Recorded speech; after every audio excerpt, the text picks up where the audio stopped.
Ladies and gentlemen, today I'd like to talk to you about a Latin American country, and you're all very much aware that I like to talk about Latin American countries on a regular basis, and so this time I'd like to speak to you about a country in Central America, Panama. Now I'm going to speak to you particularly about the most famous construction that, the thing that Panama is most famous for above all else, and that is, of course, the Panama Canal. The Panama Canal is vital for international trade, and indeed, at the moment there are plans underway to enlarge the canal, to widen it.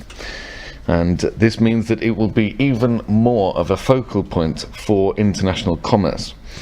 But there are also other rival projects to the Panama Canal.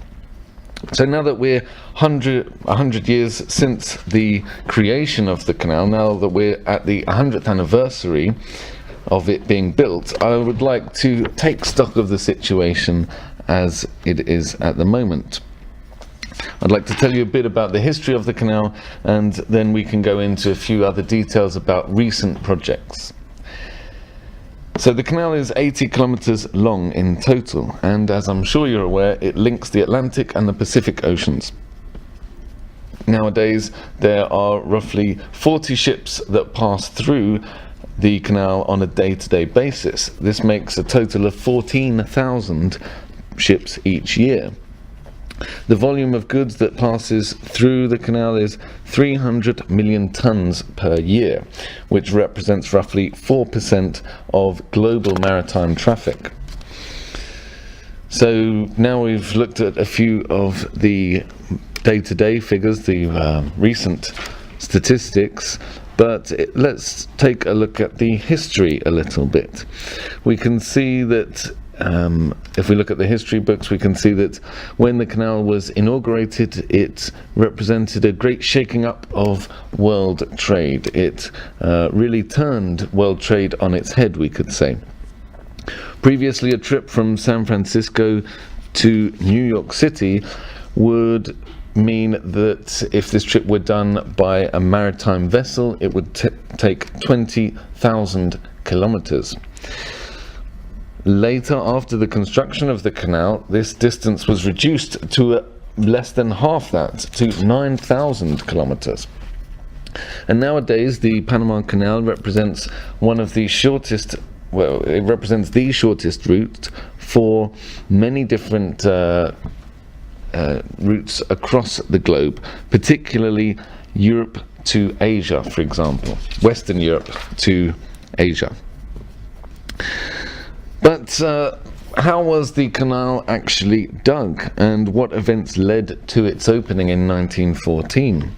Well, as you're aware, the Suez Canal was opened in 1869. It was a project led by a French diplomat called Lesseps. Lesseps then decided that he wanted to repeat the feat that he had achieved, and he wanted to connect two oceans in another part of the world, and deemed Panama to be the perfect choice. At the time, Panama, the area of the Panama Canal, was under the control of Colombia. So Lesseps gained permission from the Colombian government and started building work in 1882. However, the building attempt was hampered as a result of a host of different problems. There were many different accidents, there were mistakes with the engineering, and many of the workers died from illnesses such as malaria. After some time, a financial scandal broke in France back at home. This was regarding the very high cost of the canal. So work was halted in 1889. Then, a few years later, the United States came into play and got involved in the story. The US wanted to try and start anew with the construction work. It was of great interest to the United States to have a canal of this type which would connect the two oceans. but they said that they would only fund the project if they could gain control over the region. Therefore, the US decided that the best approach would be to support the independence movement in Panama.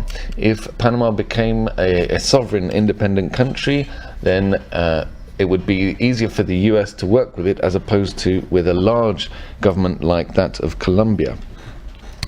And ultimately, because of the great sway held by the United States back then and still now, the independence of Panama was declared in 1903, and a new country was created. Panama then ceded sovereignty of the area that was to become the canal to the United States. In 1904, the US government took up the work which had been left by the French, and the Panama Canal was finally opened in 1914. The US remained in control of the region for many years, in fact up until 1977, when sovereignty was handed back to Panama. However, this sovereignty was handed back gradually, not all in one go. And today the Panama Canal is, as I was saying at the beginning, of essential importance to world trade.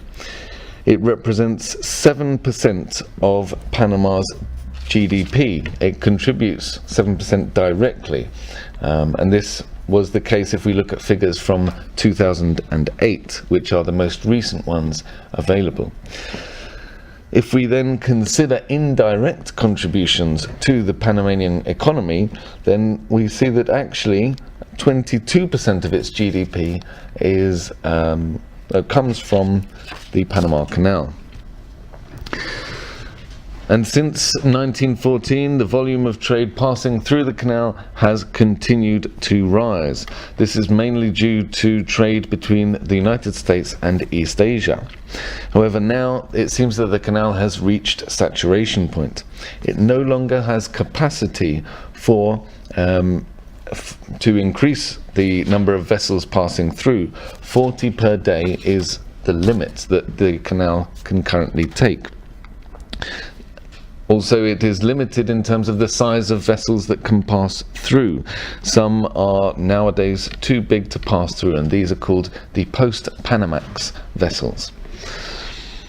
The Panamanian government decided to hold a referendum recently on the issue of enlarging the canal, because it was hoped that in this way the Panamanian people could benefit from increased revenues from this wonderful work of infrastructure. I'll tell you more about the referendum in a few minutes, and I'll also tell you a little bit about other issues regarding this canal. Thank you.